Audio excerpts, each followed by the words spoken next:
Sa ngalan ng Ama, ng Anak, ng Espiritu Santo. Amen. Ang pagpapala ng ating Panginoong Hesukristo, ang pag-ibig ng Diyos Ama, at ang pakikipagkaisa ng Espiritu Santo naway sumainyong lahat At sumainyo rin. upang tayong sama-samang dumudulog sa hapag na ito ng Panginoon ay marapatin niyang makiisa. Pagsisihan natin ang ating mga kasalanan.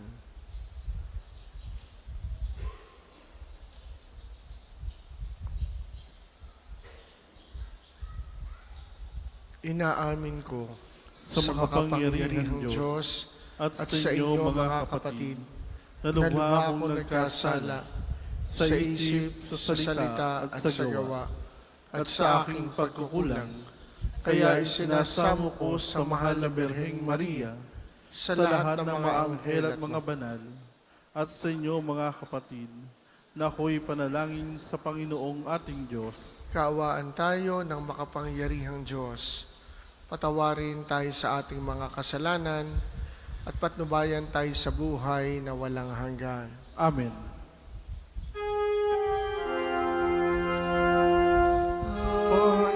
Panginoon, kaawaan mo kami. Panginoon, kaawaan mo kami. Kristo, kaawaan mo kami. Kristo, kaawaan mo kami. Panginoon, kaawaan mo kami. Panginoon, kaawaan mo kami.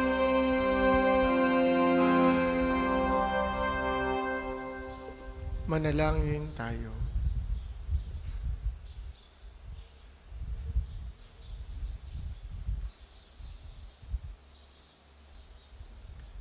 Ama naming makapangyarihan, kaming iyong mga kinupkop ay niloob mong maging mga anak sa liwanag mong kaloob. Huwag mong ipahintulot na sa katiwalian kami ay masangkot. Panatilihin mo kaming nagliliwanag sa katapatang lubos na sumisikat sa pamamagitan ng Hesukristo kasama ng Espiritu Santo magpasawalang hanggan. Amen. Magsipo po ang lahat.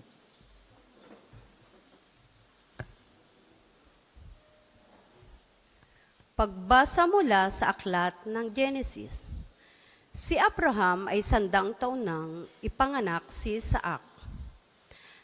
Lumaki si Isaac at nang ito'y awitin, naghanda ng malaki si Abraham. Minsan, si Ismael na anak ni Agar ay nakipaglaro kay Isaac. Nang makita ito ni Sarah, sinabi kay Abraham, "Palayasin mo ang mag-inang iyan. Ang anak ng ating alipin ay huwag mong pamamanahan. Si Isaac ang dapat magmana ng lahat." Labis itong ikinalungkot ni Abraham, sapagkat anak din niya si Ismael. Ngunit sinabi ng Diyos kay Abraham, "Huwag kang mabahala tungkol sa mag-ina. Sundin mo na ang gusto ni Sarah, sapagkat kay Isaac magmumula ang lahing sinabi ko sa iyo. Magkakaanak din ng marami ang anak mong iyan kay Agar, at sila'y magiging isang bansa. Yamang anak mo rin si Ismael." Kinaumagahan, ang mag-inay ipinaghanda ni Abraham ng baong pagkain at inumin bago sila pinaalis. Isinama ni Agar ang kanyang anak at nagpagala-gala siya sa ilang ng Beer Seba.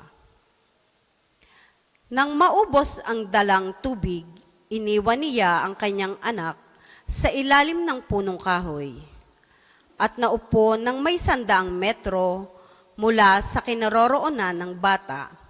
Wika niya sa sarili, "Di ko matitiis na makitang mamatay ang aking anak. Samantalang nakaupo siya nang nag-iisip, umiiyak naman si Ismael. Ito'y narinig ng Diyos at nagsalita mula sa langit ang anghel ng Diyos.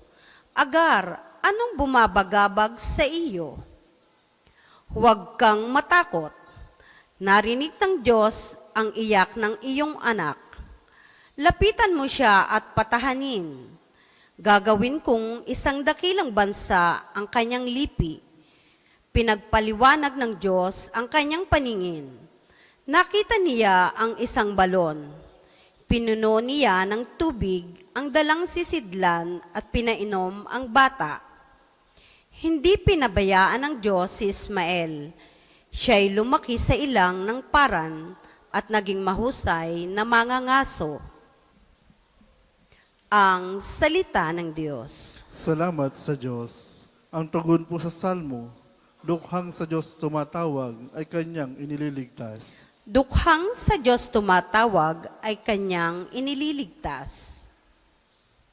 Tumawag sa Diyos ang walang pag-asa. Sila'y iniligtas sa harap at dusa. Anghel yaong bantay sa may takot sa Diyos. Sa mga panganib sila'y kinukupkop. Dukhang sa Diyos tumatawag ay kanyang inililigtas. Matakot sa puon, kayo kanyang bayan, nang makamtan ninyo ang lahat ng bagay.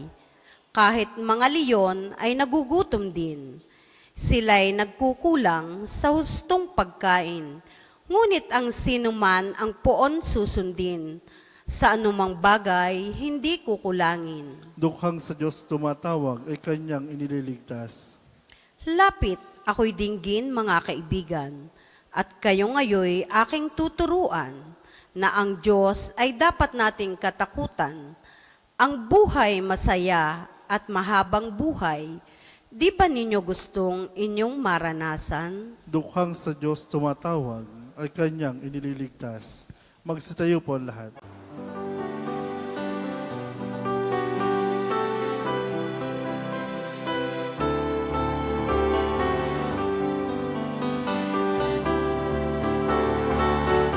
Alleluia, Alleluia, Alleluia,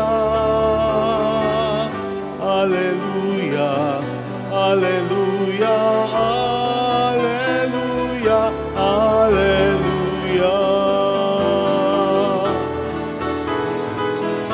Alleluia, Alleluia, Alleluia, Alleluia, Alleluia, Alleluia.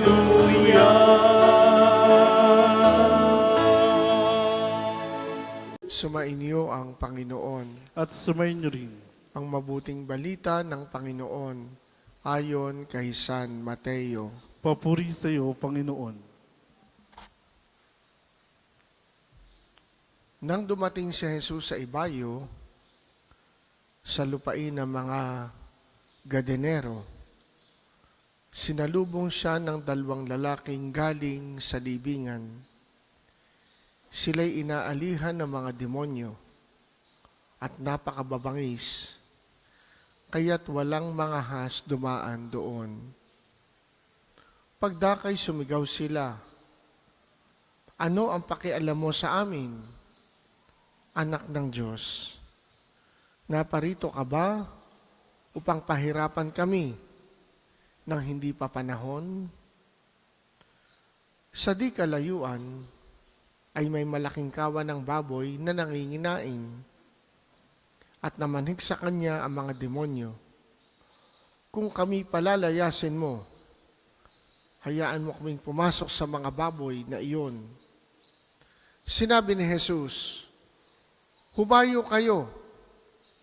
Kaya't lumabas sila sa 2 lalaki at pumasok sa mga baboy. Ang buong kawan ay biglang sumibad ng takbo tungo sa bangin. Nahulog sa lawa at nalunod. Patakbong umuwi ng bayan ang mga tagapag-alaga ng kawan. At pagdating doon, ay ipinamalita ang lahat ng bagay, pati ang nangyari sa mga inaalihan ng demonyo. Kaya't lumabas ang buong bayan upang salubungin siya. Pagkakita sa kanya, ipinamanhik nilang siya'y umalis sa kanilang lupain.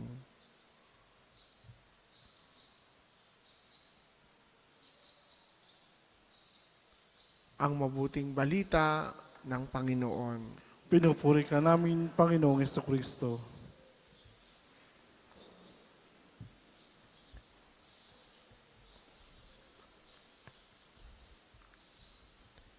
Pinalayas ni Jesus ang maraming demonyo sa dalawang lalaking inaalihan nito. Pagkatapos, si Jesus naman ang pinalayas ng mga tao. Bakit kaya? Masama ba ang ginawa niyang pagpapalayas sa mga demonyo dun sa dalawang lalaki? Mali ba yung ginawa ni Jesus? Kaya pagkatapos niyang gawin, siya naman ang pinalayas. Tama, mabuti ang ginawa ni Jesus. Bakit siya pinalayas? Magkaiba ang pagpapahalaga ng mga tao at ni Kristo. Iba ang mahalaga para sa mga tao. Iba ang mahalaga para kay Jesus. Anong mahalaga sa mga tao? Yung mga baboy. Bakit? Kabuhayan.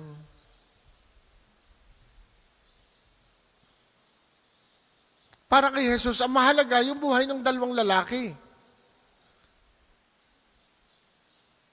Na masisira kung patuloy na mananatili ang mga demonyo sa kanila. Maring ikatuwiran natin, hindi po ba ang kabuhayan ay para din sa mga tao? Sa isang banday tama naman. Pero sa pagkakataong ito, maliwanag na ang mas mahalaga sa mga tao ay ang kabuhayan kaysa buhay ng tao. Ganun po, naglalaro sa ating buhay, ganun pinatatakbo ng ating buhay ang ating mga priorities. Kung ano mahalaga sa atin, ganun ang takbo ng buhay natin. Para kay Jesus, ano ba yung kanyang priorities? Kung meron siyang hierarchy o priorities, ano yun? Para kay Jesus, ganito. Diyos, tao, bagay. Uulitin ko. Diyos, tao, bagay. Sa mga tao nagpalayas kay Jesus, matapos gumawa ng mabuti, ang mahalaga sa kanila, bagay, yung alagang baboy kaysa buhay ng dalawang tao. Kung titingnan natin, yung dalawang tao nang dahil sa demonyo, ay banta sa buhay ng mga tao. Bakit? Walang makadaan doon sa lugar na iyon. Dahil mababangis ang dalawang taong ito, ibig sabihin, nananakit. Banta ang mga demonyo sa buhay ng taong ito. Kaya hindi lang yung dalawang tao ang isinasaalang-alang ng Panginoon, kundi pati na rin yung mga taong makakatagpo, makakahalubilo ng dalawang lalaking ito. Maliwanag ang mahalaga kay Jesus. Tao, bagay. Nakakalungkot kuminsan, sapagkat nangyayari, mas minamahalaga ng tao ang bagay kaysa tao. Bakit? Ginagamit ang tao para sa bagay. Yung sinasabing loving things and using people. At posibly at some point in our life, nangyari na yon sa atin, sa akin. Na may mga sandali na minahalaga natin yung bagay kaysa sa tao. Hindi ibinibigay ang nararapat sa tao para lamang makamtan yung bagay na ginugusto. Pero hindi na mabagsik. Meron pang mas mahigpit doon. Ginagamit ang Diyos para sa bagay. Ginagamit ang Diyos para sa bagay. That's the worst na pwede mangyari sa atin. At ang nangyayari. Kaya mag-ingat tayo kung paano natin ginagamit ang pangalan ng Diyos at ang aral ng Panginoon. Sapagkat pwede natin gamitin ang Diyos para sa ating sarili. Nangyari na yan. Doon sa Torre ng Babel. They want to make a name for themselves.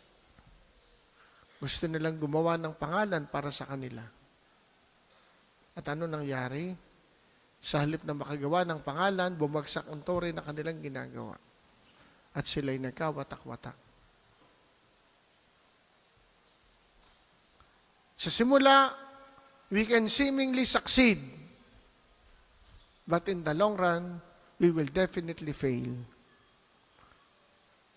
Pag ang ginawa natin ay yung ganong klase ng prioridad.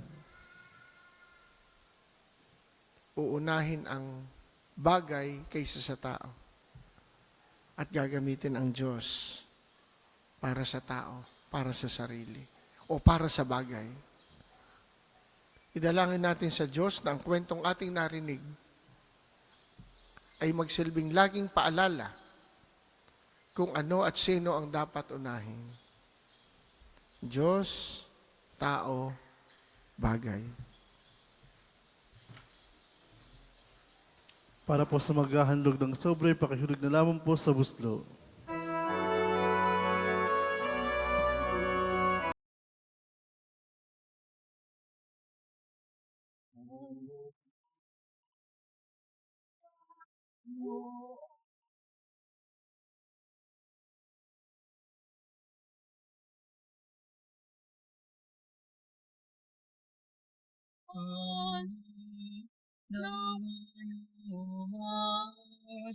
Sumasambot nagmamahal sa'yo.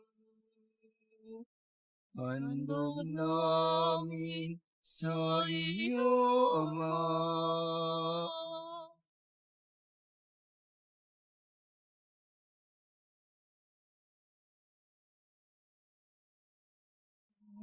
Ng bayang umasa, sumasambot nagmamahal sa'yo. Magsitayo po ang lahat. Manalangin kayo mga kapatid upang ang paghahain natin ay kalugdan ng Diyos Amang makapangyarihan.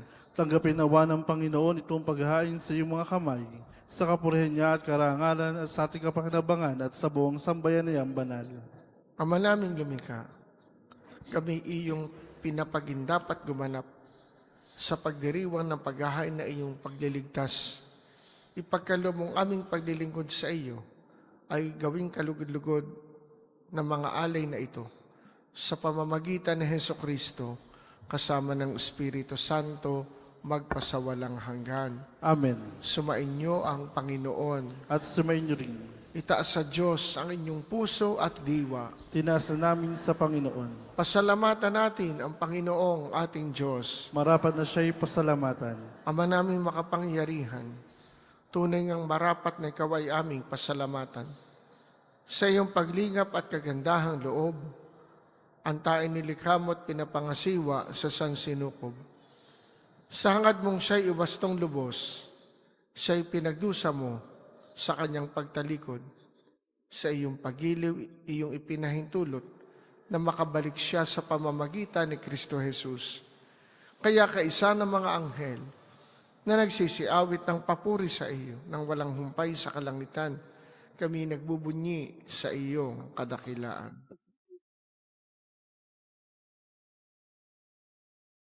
Santo, Santo, Santo, Panginoon.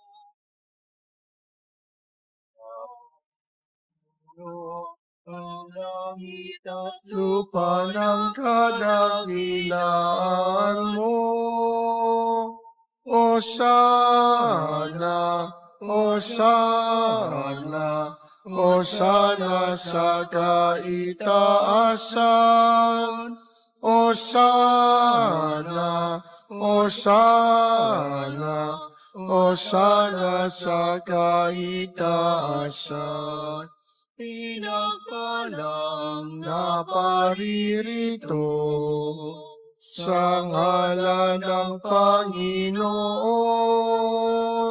O sana, O sana, O sana sa kaitasan. Hosana, Hosana, Hosana sa kaitaasan. Kung hindi po kaya lumuhod, ay manatili pong nakatayo na may paggalang.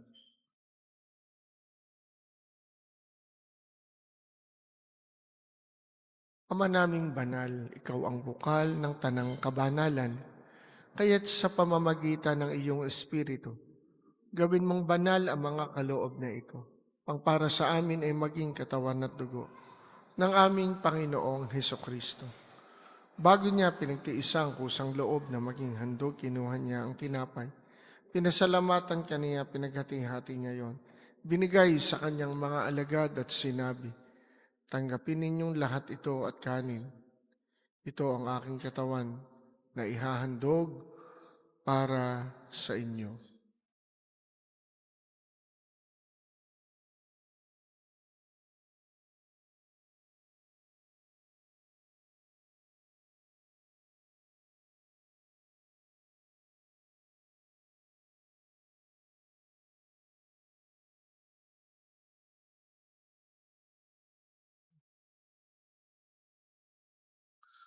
Gayon din naman, nung matapos ang hapunan, kinuha niya ang kalis, muli kanyang pinasalamatan, binigay niya ang kalis sa kanyang mga alagad at sinabi, tanggapin ninyong lahat ito at inumin. Ito ang kalis ng aking dugo, ng bago at walang hanggang tipan, ang aking dugo na ibubuhos para sa inyo at para sa lahat, sa ikapagpapatawad ng mga kasalanan. Gawin ninyo ito sa pag-alala sa akin.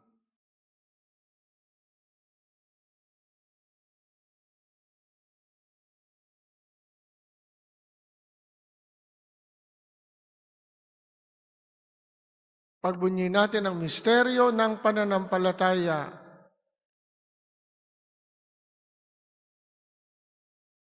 Si Kristo ay gunitain, sarili ay inihain, Bilang pagkain inumin, pinagsasaluhan natin hanggang sa siya'y dumating.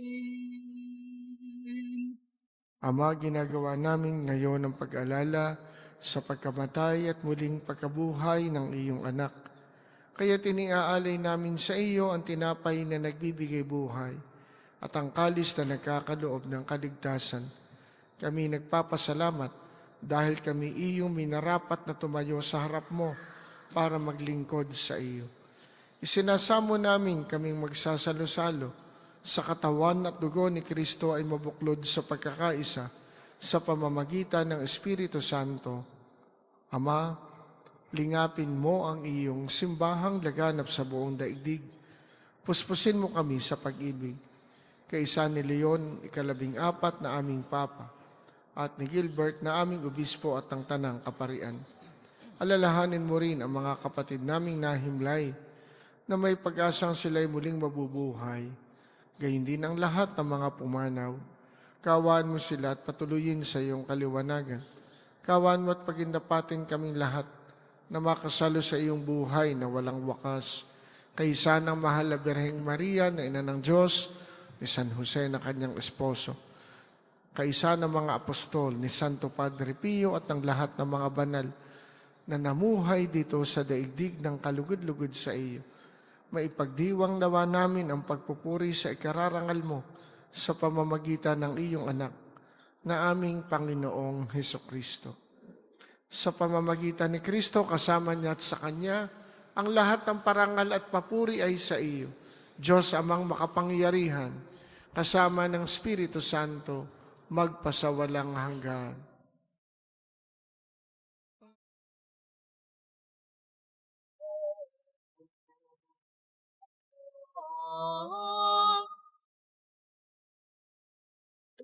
Sa tagubili ng mga nakagagaling na utos sa turo ni Jesus, na Panginoon natin at Diyos ating dasalin ng lakas loob.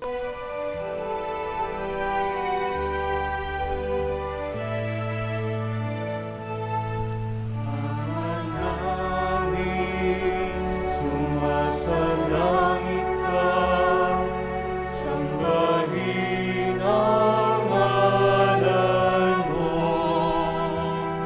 mapasa amin ang kaharian mo, sundin ang loob mo. Dito sa lupa, parang sa langit, bigyan mo po kami ngayon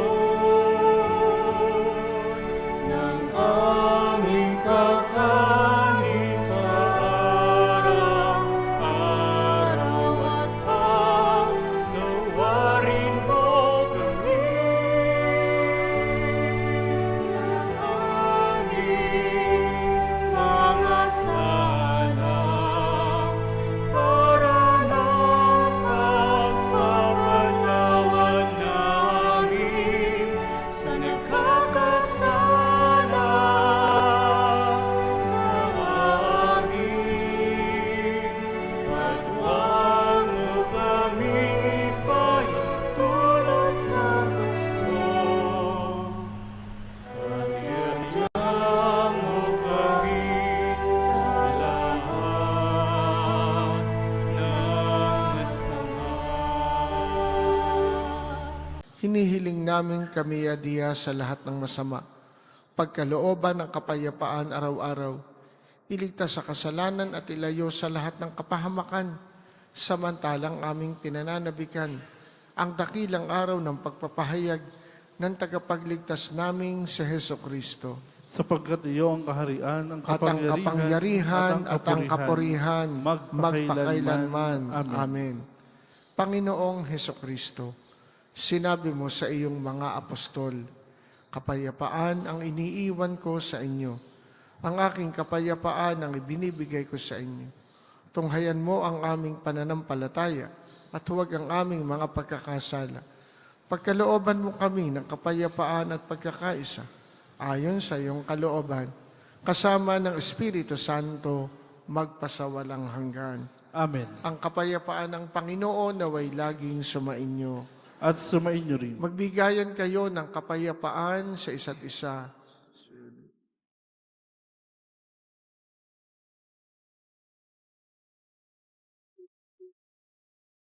Kordero ng Diyos na nag-aalis ng mga kasalanan ng sanlibutan, maawa ka sa amin, maawa ka sa amin.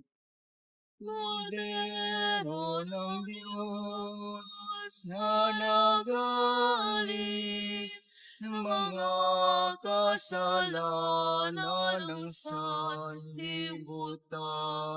Maawa sa amin, maawa ka sa amin. Kordero ng Diyos, na nag-aalis ng mga kasalanan ng sanlibutan, ipagkaloob mo sa amin ang kapayapaan. Kung hindi po kayang lumuhod, ay manatili pong nakatayo na may paggalang.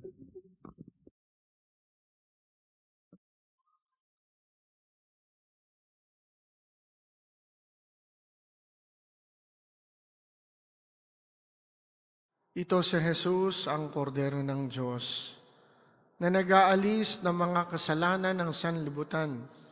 Mapapalad tayong inaanyayahan sa kanyang banal na piging. Panginoon, hindi ako dapat na magpatuloy sa iyo. Ngunit sa isang salita mo lamang ay gagaling na ako.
Manalangin tayo. Ama naming mapagmahal, buhayin nawa kami ng aming inihan at pinagsaluhan upang kaming pinagbuklod sa pag-ibig mo kailanman ay magkaroon ng bungang lagi naming maiaalay sa pamamagitan ng Hesukristo kasama ng Espiritu Santo magpasawalang hanggan. Amen. Sumainyo ang Panginoon At sumainyo rin. at pagpalain kayo ng makapangyarihang Diyos, Ama, Anak, at Espiritu Santo. Amen. Tapos ng ating pagdiriwang, humayo kayong taglay ang kapayapaan. Salamat sa Diyos.